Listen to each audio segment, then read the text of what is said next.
Welcome to the Home Team Sacramento podcast. I'm Josh Takimoto, and today we have the founder of the Seeklot, and he's also affiliated a coach with the Jerry Manuel Foundation, Coach Harvey Hargrove. What's going on, Coach? What's going on, man? Appreciate you having me, Josh. Yeah, man. I've been a fan of what you've been doing for a long time, and so I'm like, man, at some point we've got to get Coach Harv on the show. So I'm glad. Appreciate it. It doesn't always work out, man. Sometimes we have, as you know, with scheduling and people's busy Especially schedules. this time of year. Man, and that's why I'm always hesitant because I'm a baseball guy. I love the game of baseball. I didn't play at the same level that you did, not even close. Gotcha. But I get like I always it seems to happen every year, man. Like all these baseball guys, I start seeing the content, and I'm like, do I really want to reach out to him right now? Because this is the start of the craziness right now. So, Right. man, I'm glad it worked out for us. So I'm looking forward to the Indeed. conversation, man. Yes, sir. I think it is that time of year, man. I feel it coming. I'm in CRC right now. No high school this year with Alpha being closed down. Sure. So, lessons, college games. I'm at BPA Sacramento. So I have the youth players, some of the high school players, they're about to start their season. So we're just winding down, getting ready for the spring for youth and for college as well. For sure, man. So I'm just happy that I have 45 minutes to an hour of your time. So we'll Appreciate jump into this thing, man. So we like to start off with, especially when we have a new guest on the show. Let me know a little bit about your athletic background, your coaching background, and how you got to where you are today. Absolutely, man. So actually just started coaching in 2017.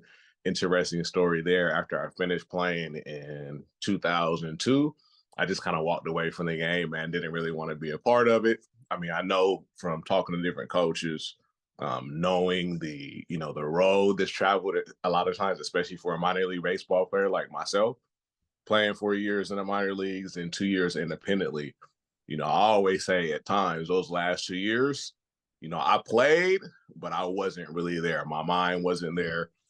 So in 2002, when I stopped playing, I just completely walked away from baseball. Man, I didn't plan on coaching it again, didn't plan on coming back around it. I had the ride that I had with Seattle, kind of knocking on the door of the big leagues a little bit and didn't get like what I wanted. So it was tough, man. So I used that with a lot of the kids when I started in 2017. I was at Best Speed Baseball, Show California with D Brown, and those were like the formative years for me because I was able to, sit on a bucket. I didn't really want to say a whole lot. I wanted to absorb and kind of see where the game was. I wanted to work with high school baseball players. So sitting on a bucket for me for probably 2.5, 3 years before ending up at the Jerry Manuel Foundation, Alpha Charter School, I got to sit and watch baseball. I got to see the philosophies of Show California, Best Speed Baseball here in Sacramento. I love how he did it at Best Speed because he kind of separated the elite from the prospect. And then you would see some of those prospect players that needed help, get the things that they need to be able to be elite. So when I went to JMF going into year 3, that's one of the first things that Jerry Manuel said to me was, to about 2 or 3 weeks, he's like, hey, you need to find your coaching voice. And for me, I appreciated it because I'm like, man, you know what? It makes sense. He kind of perceived that, I just kind of sat on a bucket, hung out. I would go talk to guys individually. I work with outfielders, work with infielders, work with hitters. So for me, I didn't really think about that. Man, what do I want to tell these players? I had an idea, but I was still kind of, I call it the coaching, the coming back to coaching. I kind of call it like therapy for me. It was therapeutic. Mhm. First couple of years, just hang out. If guys didn't understand the players, what a coach wanted, why he was upset about a certain situation, I was able to meet them with a different type of voice, maybe a calmer voice. I always say that I have a pretty long fuse, man, because of the travel, the road I traveled in this game. I think I try to impress upon them, like, there's always tomorrow. There's always another at bat. There's always another play. So I try to get them not to hold on as much. So you come full circle, man. I've been blessed in a lot of ways to end up at the Jerry Manuel Foundation because, one, talking about baseball as a whole, you don't see tons of black baseball players. We're now so probably about a little bit over 7% now. But being in a place where, there's need. Some of the guys that we have the Jerry Manuel Foundation, they hadn't played baseball before, or they were basketball players or football players. So you got to see people that never played baseball before go from not knowing how to swing a bat or hold a bat to now, with the school being closed, our guys kind of dispersed to other places. They are playing high school baseball and having success at it right now. So that is how I ended up here. And then I started doing things like the Seeklot as well, just to, give back, give a different perspective, uh, offer clinics, camps, instruction, that wasn't so geared towards, you have to have the perfect swing. I don't really try to remake anyone's swing or anything like that. I work with what I have. If there's something mechanically that needs to be fixed, that's where it usually comes in, though. But it's been therapy, man, for me. 15 years playing, starting at 12. I think 2002 I was 27, 15 years away, and then I came back and started coaching in 2017. Man. And did you grow up in Sacramento? So military brat, man. I was born in North Carolina, stayed there till probably 6 or 7 years old, and then from there, I think I moved every 3 or 4 years, man. But my dad would get transferred. I ended up here in Sacramento, California, being here longer than anywhere else. In 1991, fresh out of the Senior Little League World Series, and went to Cordova High School. So I've been here since I've been 15 years old. Okay, man, Yeah, yeah. that's a different. I don't know if we've ever had a military kid on the show before, but that's a wild a life Man, for sure, it, man. it is, man. It's different, but I think, it helped create me and mold me into the person I am, because, you leave every 3 to 4 years, you're uprooting, meet new people, meet new friends. A few years later, you just get comfortable, like, all right, guys, I'll see you guys later. It was nice knowing you. But, Yeah, come full circle to social media world now. It's like when I first got on Facebook, I get a couple of friends, and then because you know someone that knows someone, it was like 500, 600 people that quick, just because moving every 3 to 4 years, man. You play sports. I was a basketball kid growing up before baseball, basketball, baseball, and just moving every 3 to 4 years. It's a small world slash small community kind of as well, because there's people all over the United States. I'm still abroad now, Europe, and places that I still have contact with because of that. that's crazy. Well, I've heard people on podcasts and as just in books and stuff like that, when they're talking about coming from that background, whether it's a military, they're a military family that moves all the time, or maybe it's for business and they're moving all the time. Right. They always say that if you're an athletic person, if you like to compete, it's one of the best connectors for a kid who 100%. has to move from situation. Because it's like, hey, if you can play ball a little bit, whatever that sport may be, it's a little bit easier to make some friends, because It it's a is. common connection. Where if you don't have that, then it's you're kind of starting from scratch. Did you find that to be the Absolutely, case? man. I did. I definitely did. I think that, professional locker rooms, college locker rooms, high school locker rooms, high school, in general. I started high school as a freshman in Germany. And, that was my first time seeing the high school experience. Huge high school. We had two Army bases and an Air Force base within about 30 to 45 minutes of each other. So out of those three bases from youth sports, we played against those bases. So we end up at the same high school. You end up with pretty good teams. So moving and coming to Sacramento, going to Cordova High School as a sophomore, I was more prepared, I'd say.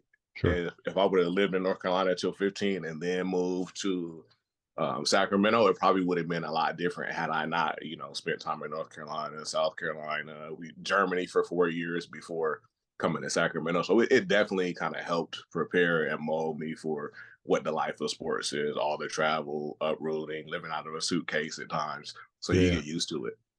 Interesting. Now I wanted to go back in your story too, because you mentioned taking a break, and you're just like, I'm Yes. done with the game for a while. Which is interesting, because I feel like a lot of athletes that play at a higher level, they do get to that point where it's been their life for such a long time. And some people have a tough Right. time letting go of it. And other people are like, you know what? I can put it in the closet for a little bit and walk away, because it's been too much. So for you personally, I know every person's different, every athlete's different, their experience is different, but do you feel like that would be a beneficial thing for athletes who are, maybe they play D1 ball, maybe they played at the professional level, and they're maybe, they've just been playing the game for a long time. Do you feel like it's a good thing for them to step away for a little bit before they jump back into coaching, or before they jump back into, maybe a different career that involves the game of baseball? Do you feel like they need to step away, or do you think it's a I, case by case?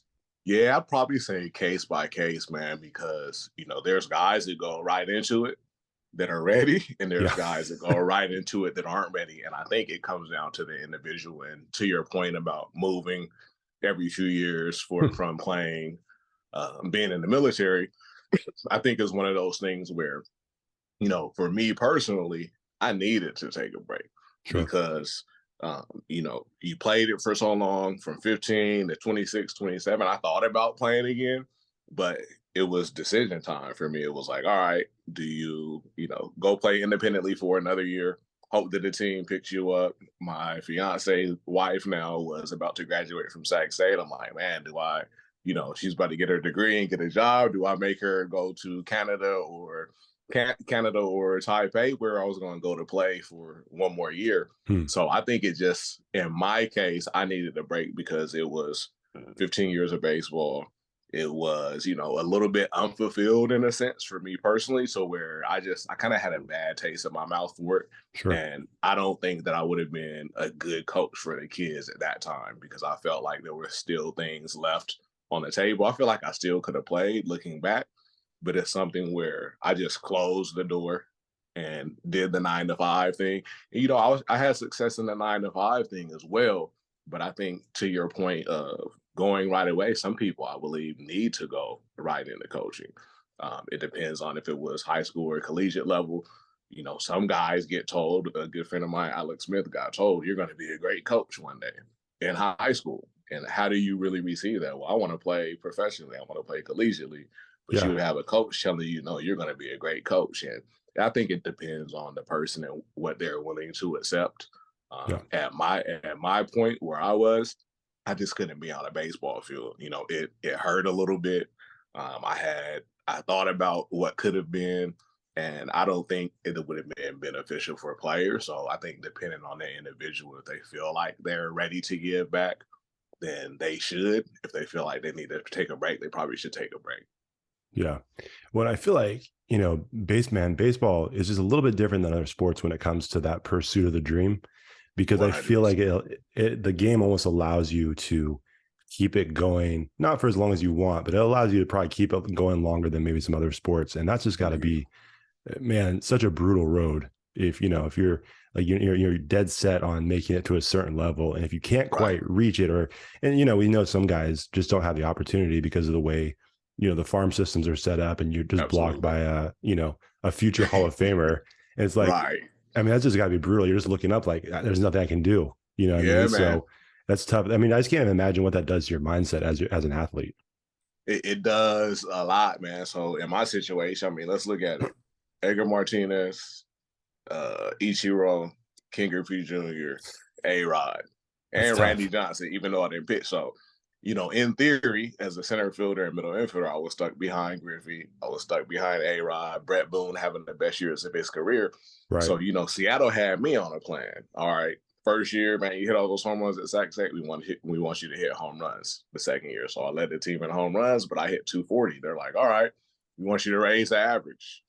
I think I hit 294, 11 home runs, 80 RBIs, and then we went and won a fall league. But I didn't get an opportunity at Double A. They called a guy from an independent league, which again you're dealing with factors you don't have control on. I didn't Right. control who drafted me.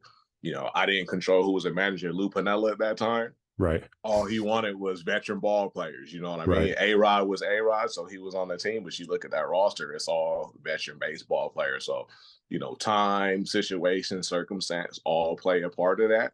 And I say this a lot. I probably saw, you know, better players, some better players in the minor leagues than made the big leagues. I mean, anyone that played in the minors, they'll tell you, like, man, how'd this guy make it to the big leagues? You know what I Yeah. mean? Sometimes it's deserving. Sometimes you're going off, baseball when it comes to the draft, I'll call it almost like an inexact science, right? Like Sure. Yeah. I was 5'9", 175 pounds. I'm sitting next to guys 6'2", 6'3". I think I was maybe third in the nation when the season ended. I think I ended up eighth, but Lance Bergman and Troy Glaus, I was tied for third with them, and they're both like 6'2", 6'3", They're big and I'm guys. Yeah. 5'9". So with what it looks like, oh, will he be able to make it through a whole season? Is he durable enough? that's part of what they have to do on their side. So it's an inexact science. It's kind of like a crapshoot in a way, Sure. to where, at times I wish, like, man, I wish I was in another organization, but you end up where you end up. You know what I mean? So I think it just kind of depends on where you land. Some guys land in situations that are fortunate where, it's a fast track to the big leagues. Other guys, it's like, man, if this guy doesn't go down, you may be a career minor leaguer. And we've seen that over the years, 7, 8, 9 years in our minor leagues, and then get a chance at the big leagues. And, I pat those guys on the back, and that's a huge accomplishment because I know the grind that it is, a 140 game season, 1 to 2 days off a month if you're lucky. Right. And, the discipline that it takes to get up and work out and get to the yard and get your work in. It's like, there's a reason that I pulled away, because it's like I poured so much in. It was like, all right, I have to do something else, because if I'm not going to play it professionally, I'm not ready to coach it. So I think it just depends on where you land, man. It's a situation, like you said, basketball. I mean, they have the D League now and G League, but football, you go right there. Baseball is, unless the situation is right for you, you're set up for a grind, man, a long one.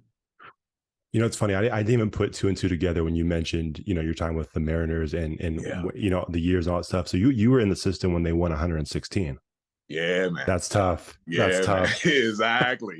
They were good, man. The last years of the Kingdom, just about to open up Safeco. And again, it's one of those things. I do it all over again, man. As tough as it was, would I do a few things differently? Absolutely. I do a lot of things the same, but what helped me come back to the game later on was, there was a lot of things that you didn't have control over. You did what was asked of you, and it wasn't enough. And I kind of accepted it. It took me 10 to 15 years. Like, bro, I probably didn't watch baseball for about 8 or 9 years. I think when the Giants won their first of like 3, where they won on those even years. Yeah. The first year, that's when I started watching baseball again, because the Giants was my team. I was like, all right, I'll watch it. Okay. Yeah. And even that was therapeutic. It was crazy because you watch big league games and you look at bench coaches and you look at hitting coaches and base running. I'm like, man, I played against that guy and that guy and that guy and that guy. Wow, and, that's wild. They were still in the system. So again, it was one of those things where it hurt, but at the same time, it was like a healing process after I finally came back to watch the game. Sure. Yeah. I'm a huge Giants fan. We could probably have a whole podcast about their current situation right now. For reals, man.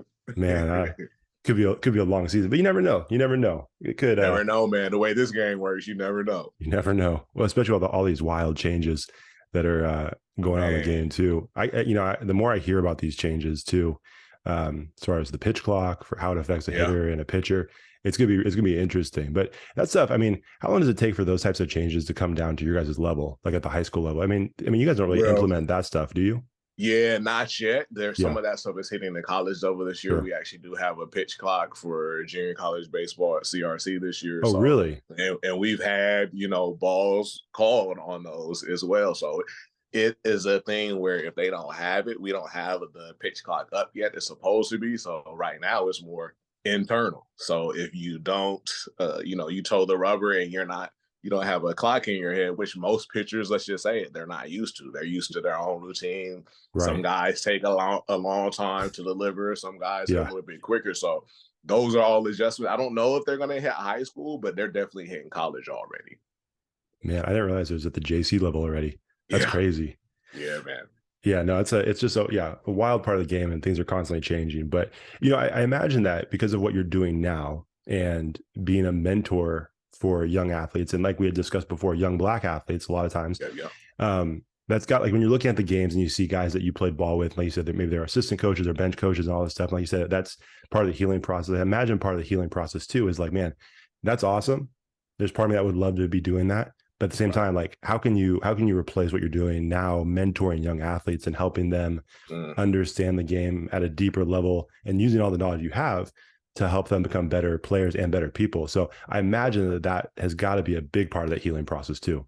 Huge, man. So, this is 2017. AJ Jackson, he played at Sac State as well. Yeah. He had been trying to get me to come out and coach for years, man. I was like, nah, I'm done. No thanks. And, we went out to Folsom. He convinced me to go out to Folsom, talk to some dads, like 10, 11 U. Hey, let's just give them some things that they can do with the kids. And, one of the coaches afterwards, he's like, hey, would you come out to one of our practices next week? I'm like, all right, no problem. And again, in my mind, I'm dreading it because, like, man, I'm gonna have to talk about getting drafted and where I played and where I Sure. finished. And, after I told them that I got drafted in the 6th round by the Mariners, one of the kids was like, you got drafted by the Mariners? That's awesome. And that was it. And I was just like, oh, I don't have to talk about it. Right. So for me, right away, it put me at ease because, again, 15 years, I didn't really want to do it. I didn't want to go to the practice that day. But going to the practice, seeing them receive the instruction, to them, it was just awesome that I played professional baseball. And as an extension, when I started dealing with 13 and 14-year-olds, my first teams, and then getting to the high school level, I got over that, man, I'm going to have to talk about what I did and didn't do and where I got, because it was more pouring into them. Like, man, coach, I didn't know that. Try this, try that, try this. And I was that way as a player, right? If my teammates were struggling, hey, try this. It looks like you're drifting forward. You're not on your backside. So I think that spending the time with them and having them, in a sense, be sponges with the information I had, it gave me confidence in a measure to where, man, I can do this. I do have valuable information. And I knew that I did, but again, not getting to where I wanted to and taking a long break, it was one of those things where, am I going to be able to articulate this without, any extra energy, without being bitter?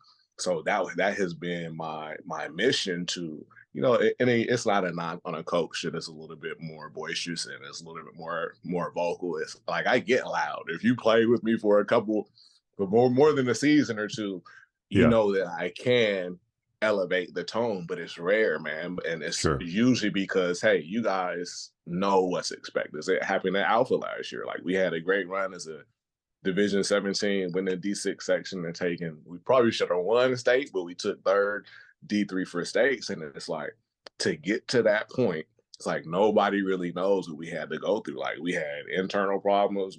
Our school was about to close down. Guys were going to be going off to different places. So we had to kind of like rein everything back in. Like, hey, let's make it our last dance. Let's make it a good one.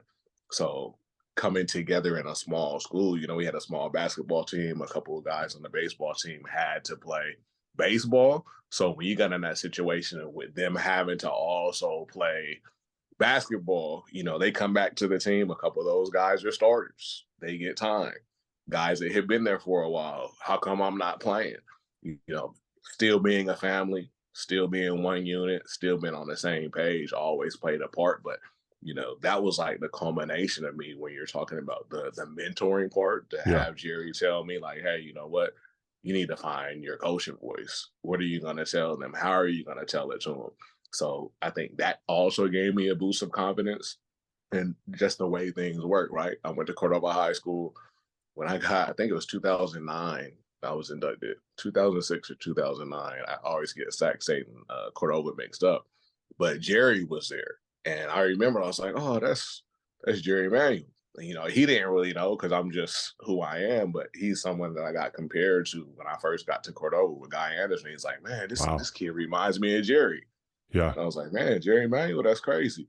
And then to coach with him for 3 years, man, it's so valuable. All the guys, the Players Alliance and the MLB, they call him the Godfather. And, I'm in the dugout with him every day. I'm in practice with him every day. And you talk about asking questions, man, that's a guy you ask questions. Yeah. That's a guy you want to talk to. So I think that, I've been blessed to be in a situation to land at places like Show California, Best Speed, and then end up at the Jerry Manuel Foundation, man. You almost couldn't write a better script, right, man? Yeah. Completely out of baseball, not going to step foot again, end up at the Jerry Manuel Foundation to be mentored and tutored by him. I couldn't, put into words exactly what it is, but it's been a great benefit. It's been for me, my family, and I think those that play for me. Yeah. Yeah. No, I've only met Jerry a couple times. I know he was a big part of our character combine event when I was working for Character Yes. Combine. Hmm. And he still gave the first time I ever attended an event with a couple of guys I was mentoring. Uh, he probably gave one of the most impactful talks that I heard over like all these years of hearing motivational speakers and stuff like Yeah, that. man. And yeah, like you said, man, who's better to learn from Yes, than that man. guy? You know what I mean? It's Absolutely. yeah, I can't even imagine being in that system. But let me ask you this: as far as like learning and stuff like that, what would you, if you had to pick one thing that you learned as you were playing and competing and going through the ups and the downs, what was the one thing, like one takeaway that you got that basically turned into a great life lesson that you got from being an athlete and being a ball player? Like, what would you say is that one life lesson that you still carry with you today? And it's for me, I'd probably say that you're always going to get another opportunity, man. As a hitter, guys beat themselves up all the time, being 0 for 1 in a game, being 0 for 2 in a game. Like, you do know there's a chance that you could come up with a chance to win the game in the seventh. So holding on to, that type of energy, if you will, like negative energy, it's a game that you can't think getting in and out of the box. Once you get in the box, you have to keep everything simple.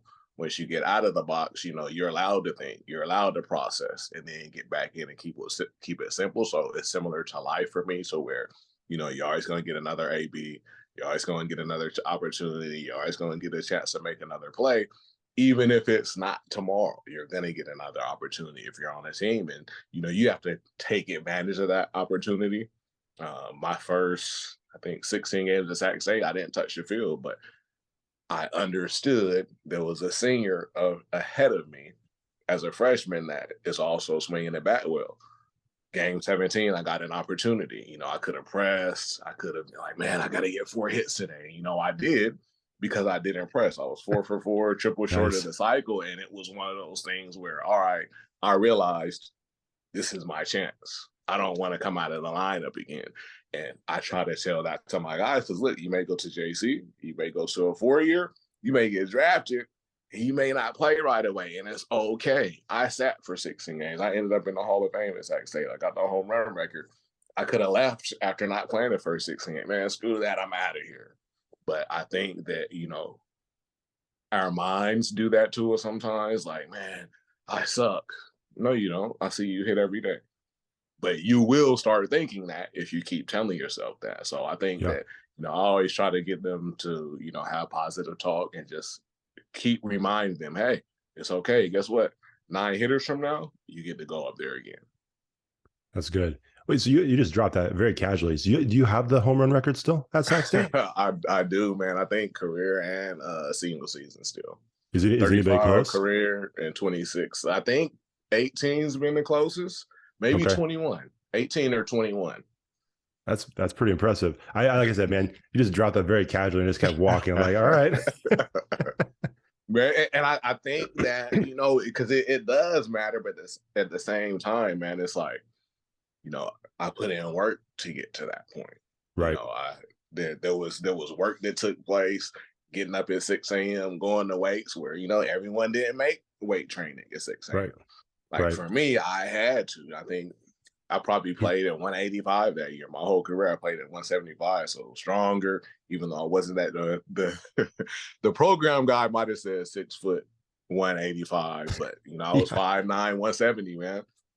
Hey, hey, man, you're not lying either. When I was in high school, I graduated in 06. And I didn't, like I said, man, I didn't play very much. I was on the bench. I was a pitcher, but I was on the bench quite a bit.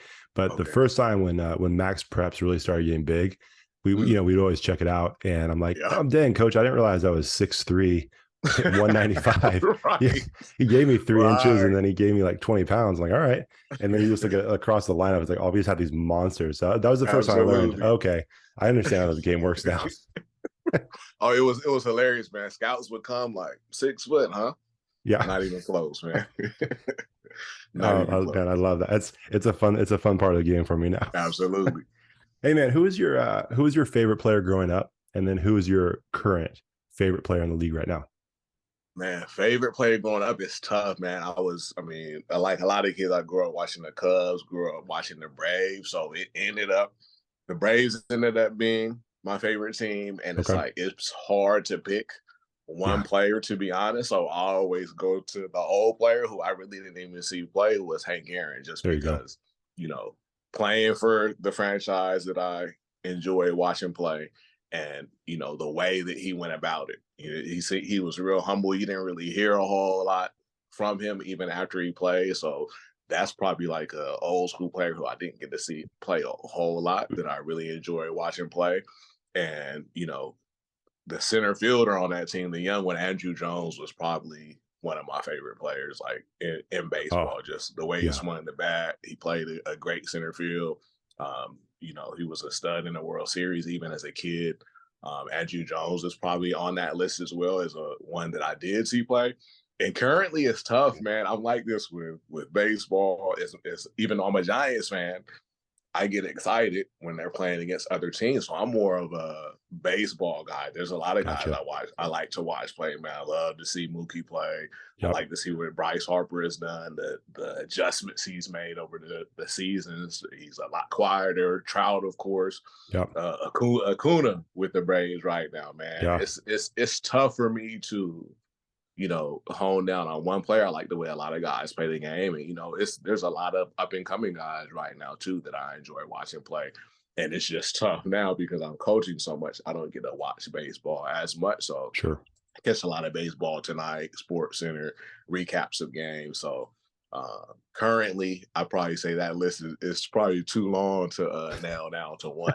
But I Yeah. do indeed love watching the game, the adjustments that are made, because you guys have guys come out on fire, and then the league figures you out, and then it's time to make adjustments. Right. Yeah. It's always such an interesting part of it. Cause like you said, you get excited about someone and you just think, Yes. oh, this guy's going to tear the league up. And they do for a Yeah, little man. while. And then sometimes, man, that once they figure them out, that fall is hard, brutal. They catch up, man. I found that out sophomore year at Sac State. They definitely. I wasn't one that I guess was aware that other teams paid it. Man, this guy can swing it. This is how we're gonna pitch him. Yeah. You get into the college level and the professional level. I was like, oh wow, we actually go over hitters. Yeah. We talk about it before the game. Here's his spray chart. Here's what he's hitting. This is how we're gonna pitch him today. So it changes how you play him defensively as well. Right. Yeah. I love that you said Andrew Jones too, as one of your favorite players. I feel like, he used to catch the ball like right here. He just very casually. And man, I feel like some of my coaches as growing up just hated that. It's like, hey guys, Hated it. you're not Andrew Jones. Don't do that. Right. Like you can't catch Right. a pop fly just in general. So maybe just work on two hands. But I mean, Indeed. I remember seeing him do that, and anybody who played outfield just thought that was the coolest thing, like catching it right by the ear. I'm surprised more guys didn't get domed in the face, trying to do that. Exactly. I mean, you do it for so long, man. When I was learning to play center, I played a little bit outfield at Sac State, but I Okay. learned how to play outfield in the minor leagues. And Gary Varsha used to get out behind the screen, behind second base on the outfield grass, and he just hit balls wherever you catch it, stay right there. So, I got so comfortable because I took so many, and I Yeah. was bad. I was out there spinning around like a top in spring training that year, man. And he was one the same. He kind of took me as a wing. He's like, hey, you're going to be all right. Yeah. You're an athlete. You got good actions. We're going to work. We're going to get you right. And, a year later, I was a top prospect center fielder. But I think you get comfortable in that. And Yeah. most teams right now, as long as you're catching the baseball, you're gonna run into those two hands no matter what coaches. But Sure. as long as you're making plays, man, I mean, you can have your own flair and style out there for sure. Yeah. 100%. No, it was I like that. That's a good call. It's a good call. Fun guy to watch for sure. Yeah. So let me, excuse me. Let me ask you this, because we kind of alluded to it before, but kind of growing up in the area, I've grown up here my whole life, and then obviously starting to work more with athletes and coaches, having more conversations with you guys.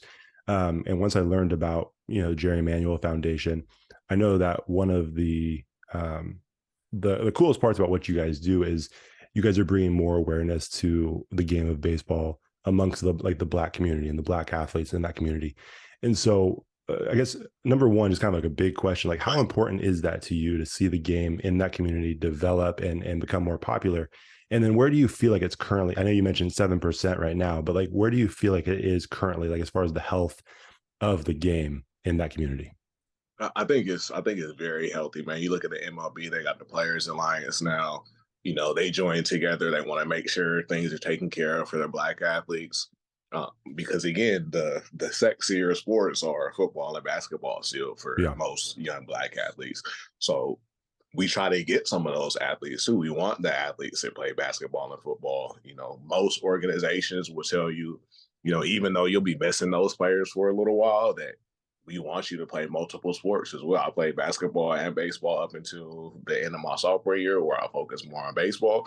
But I think it's in a good place, man. I think there's MLB development. MLB Develops is doing a great job of bringing in not just young black athletes, but also the Hispanic community. They're bringing in young women now as well to partake in those events. So it's almost like there's a push towards being more inclusive and making sure everyone's included, because at the end of the day, I mean, it's not a secret that a lot of black athletes are priced out of the game of baseball. It is expensive. You have to travel. There's organizations. You have to pay for hotels. You have to pay for the equipment. So I think that stuff like what Jerry's doing, man, like he paid for hotels, bus trips, a van, Wow. uniforms, hats, meals, like everything came out of his pocket, to where, our black athletes, our white athletes, our Hispanic athletes, everyone was taken care of. So I believe it's in a good place, because, there's people that are, have been in the game, and people that have good ideas, and people that have the resources, to provide the opportunity. So, sometimes we do camps and clinics as well. We try to make them not as expensive. We try to include some, like, hey, we have 5 scholarships where you guys can come in and you can take part in this clinic. So I think it's in a good place because of the people that are, trying to set up structures like myself, like Jerry, Leon Lee here in Sacramento. Yeah. There's a lot of people that are trying to make sure that best be baseball. There's When you look at their demographic, you have a lot of black athletes. And I think you have it set up to where, there's opportunities put in place for them that they can get the things that they need. They might not have the equipment. Well, you know what? We got extra catcher's gear, we got extra batting gloves, we got extra cleats, because it makes you, again, if I had to play baseball and I wanted to play baseball, didn't have the equipment, I would feel a certain way as a player going out trying to participate without a Yeah. glove. So you go out now, you got a brand new glove on, you got cleats. For me, it almost puts them in a situation of what I saw at JMF, to where, it lifts them up a little bit too. Like, man, these guys care about me. They want to see me succeed. They're giving me the tools that I need to succeed. So I think it's in a real good place because of the people that are, trying to provide opportunities. And one of the big ones of those is MLB, through Jerry here in Sacramento. That's awesome. No, I love seeing that. I love hearing that. And I think that's interesting too. Like you said, part of what creates more interest is the care, or like you said, hey, these coaches care. They're putting us in a position to win. Absolutely. So maybe I will give this game a shot because I feel like I can 100. actually compete and be at a similar level as everybody else. Yeah, But man. besides that though, like because like you said, I know just amongst athletes in general, like you said, basketball, football, those are the two big Yeah. ones. And sometimes baseball gets put, it's slower, this and that. But how do you convince an athlete to say, hey, you know what, your first love may be basketball or football, but maybe you should give this baseball thing a try? Like when you're having those conversations, like how do you convince someone to actually give baseball a shot? Right. I think it's more of the ones that we dealt with at JMF. It's a situation where you're really good at this sport, basketball or football, and we didn't have football, which helped which helped at Sure. JMF. But you end up in a situation where there are opportunities for you on the baseball field as well. For me, because we don't play the sport in a huge proportion of people, I think you see probably a lot of young black athletes playing today. But I think if you look at Bay Area, I'm trying to think of the group. You got Backyard Boys, you got Top Tier. Like I said, you got Best Speed here in Sacramento. You got the Jerry Manuel Foundation.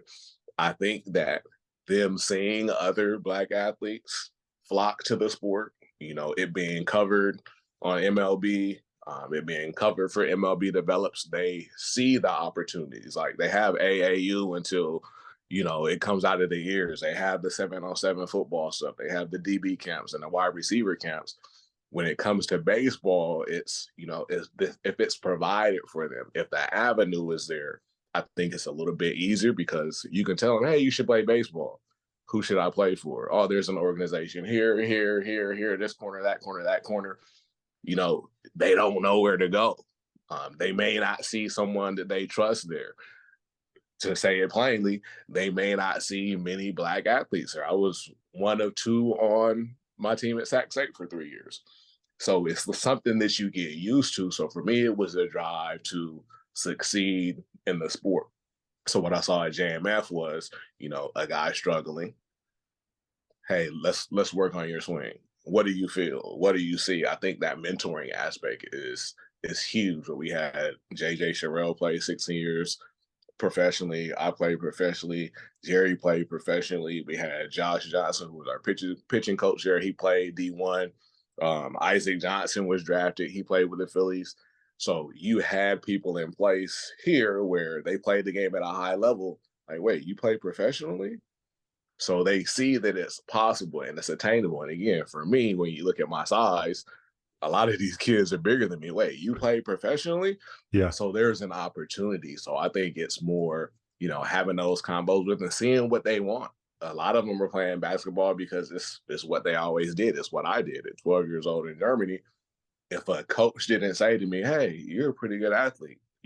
Have you ever thought about playing baseball? No, I haven't. Hey, why don't you come out this Saturday and try out?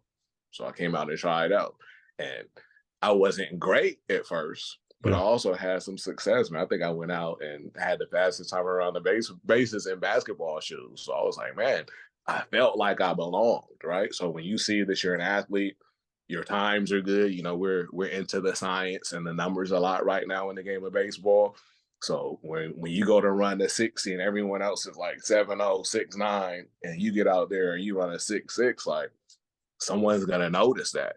Right. If you can run a 6.6 and you can catch and hit, guess what? You have just as good an opportunity to play collegiately and professionally in baseball as you do in basketball or football. So I think it'll probably come down to weighing those options, like what kind of success are you having on the football field? And again, we may talk about injuries. You can get injured either way, but you're on a football field and you're colliding at 100 miles an hour with other people. A good friend of mine, Kevin Forbes, I played with him at Cordova. He went to Sac State his first year on a football scholarship, spent 2 days in pads, got hit. He's like, I'm done. He's like, they hit harder, right? Yeah. So I think it's one of those things where you kind of help them weigh out the options. Yeah. Hey, if you went the football route, this is what you have. If you go the baseball route, this is what you have. So I think just putting those things before them, showing that there are opportunities that are before them. It's not just AAU. It's just not the 7-on-7s. Like we have Legion, we got MLB develops, we got showcases. So I think just showing them that there's opportunities and also, mentoring them through that process. Yeah, no, that's great. Yeah, it's when you said that, you have basketball players or football players coming in to play baseball. I was having this conversation with my wife a little while ago. It's one of the funniest things when you take an athlete from a different sport that is so smooth when they're playing that sport and you bring them to baseball for the first time. There's nothing funnier because I'm like, this, you can tell, you know what I mean? It's like, oh, this is familiar, man. You've never been here before. It's definitely a skill sport, man. It's definitely a skill sport for sure. Yeah. And then, man, you said that 6'6", man, I never even touched that. I was so slow when I was playing. I was like, my coach was like, yeah, you know what? He's just slow. Let's let him pitch and he's not going to be any faster than this. So, right. Hey, if you pitch, that's okay though. That's what I told myself. My dad tried. He's like, I'm going to try to get you a little faster. And at a certain point, he's like, you know what? You'll be at the end of the line. It's fine. We just got to accept it. Work on the things that you're good at. Man, I have so many other questions for you, but we are up against the time a little bit. So, good. where do I want to go from here? I had a couple questions, but let me ask you this. This is one of the questions we like to ask at the very end, and I'm interested in your answer because of just the mindset you have when it comes to mentorship and just the development of the game. But as far as legacy, like I said, this is called Home Team Sacramento. You know, our focus is here on our home team. Like we always say, we may compete in different uniforms, but if you're a coach or an athlete who has the desire to see young athletes in their community get better, then at the end of the day, we're all the same. We're all part of the same team, and we want to, you know, make everybody better. But at the same time, we do like to win. We're all competitive, and you know, when you're playing a game, we might be on the same team, but you want to crush the person across from you, right? Right. And so, you know, when you're competing, or as you've competed through all these years, who was one person that you competed against that was all you knew was always going to be tough, but you loved competing against that person because you knew they were going to always bring out the very best in you as a competitor and make you better? Like if you had to pick one athlete you competed against, who would that be? Man, that's tough. I probably would have to say a guy that I struggled hitting, but I always wanted to be in there. So Francisco Rodriguez and Scott Shields, both of them were on in the Angels organization my second year. And Francisco Rodriguez, I mean, him and Scott Shields, they did a good job of, you know, setting up and closing for those Angels teams. But Yeah. they were starters when I was playing them in the minor league. So I mean, seeing 95, 96 with a good breaking ball, you know, sometimes I see hitters today like, man, you know what? I'm glad I'm not in the lineup today. You know, you Yeah. got big leaguers that will tell their managers, Skip has told us all the time, Jerry Manuel, like, hey, sit me today. I don't see this guy very well. I never really felt that way, but you know, I probably was like 2 for 10 against the guy, and you know, a double to right center is like my claim to fame of it. But he was one of those guys that, you know, you knew you knew you were going to get 95. Yeah. You knew at some point the breaking ball was coming. But it was one of those things for me where I never had that. Like I said, you always get another at bat. Like if I'm 0 for 2 against him, like I was looking forward to getting up against him the third time. Like, man, I hope he's in this time. Yeah. I hope I have a chance to win the game. So I'd say probably him, just because he's one of those guys that for me got me sped up a little bit at the plate. And that's one thing I try to talk to the guys about a lot is, you know, staying under control, not speeding up their body to be able to use their hands properly. But he's one of those guys that, you know, had me thinking in the box where typically I didn't think in the box. Yeah. That's wild.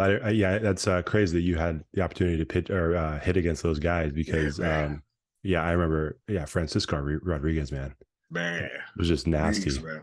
Yeah, he was. Yeah. And it's one of those guys, like, this guy's going to pitch in the big leagues, guaranteed. Yeah, you could just tell, right?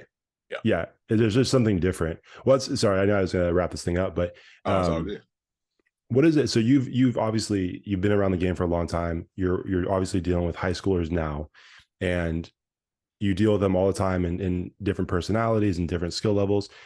Is there something that you look at or you see in an athlete as you're training them? You're like, okay, this person has that thing that they need at the next level if they want to continue, or if they're able to, if their skills and everything develop. But like, what would that one thing be as far as their mindset when you're like, okay, they have what it takes to make it to that next level if they can?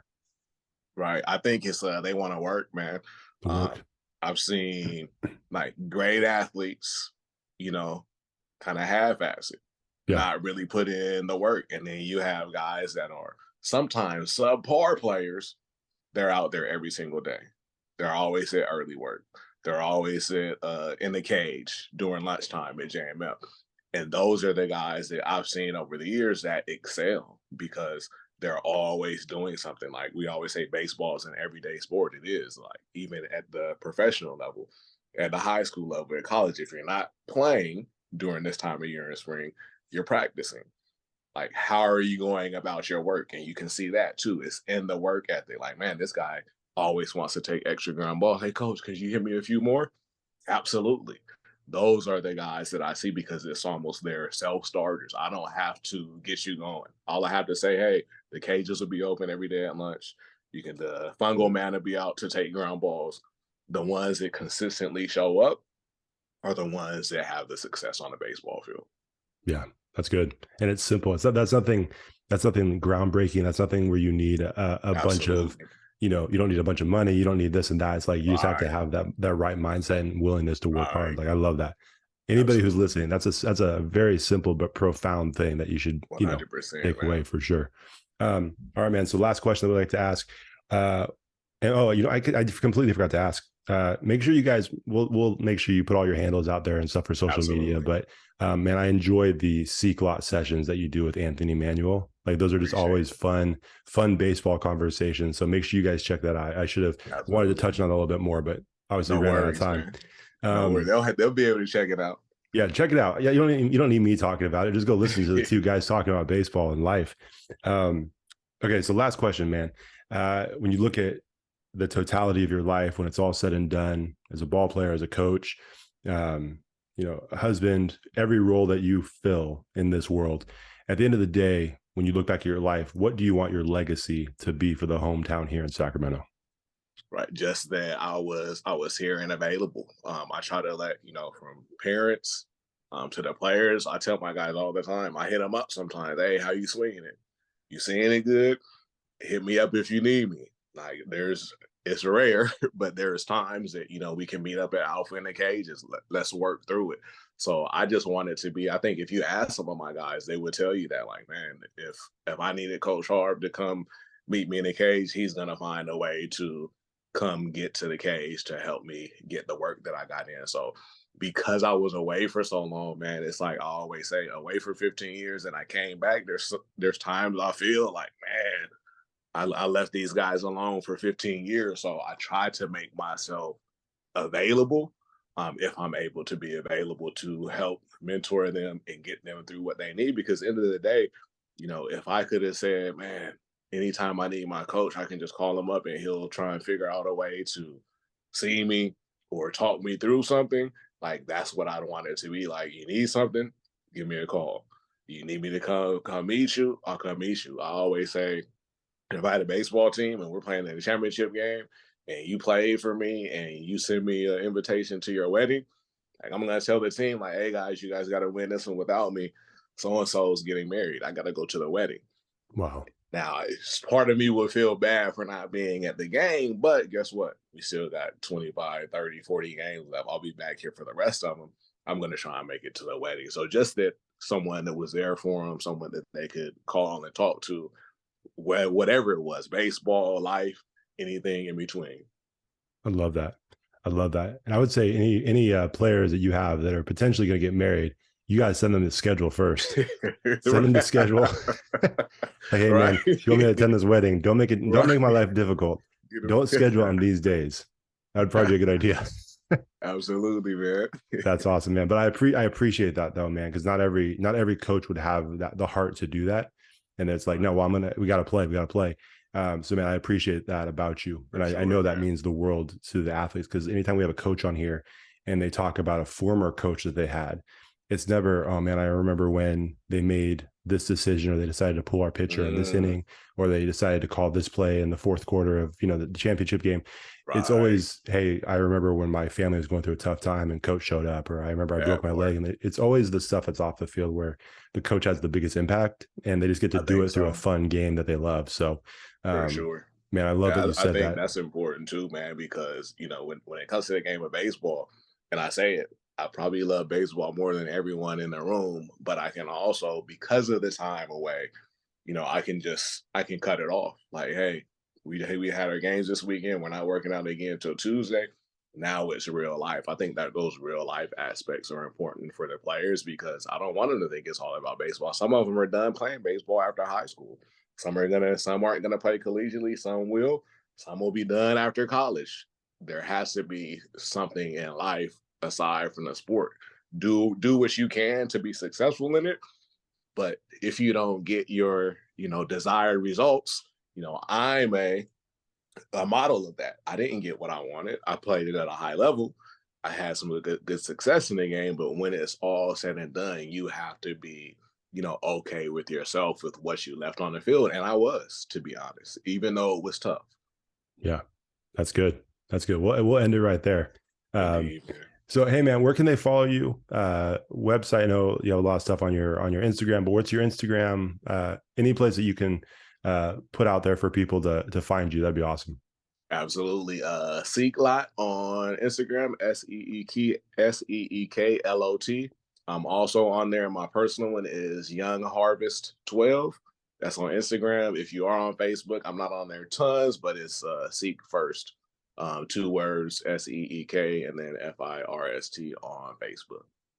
Awesome, man. Hey, this has been a fun conversation, man. We'll definitely have to have you back on the show For sure, man. to just talk more baseball, man. And appreciate you having me, man. Yeah, man, absolutely. We'll keep following you and support what you do, man. We appreciate you. And man, thank you so much for taking some time to talk to us. Absolutely. Thank you.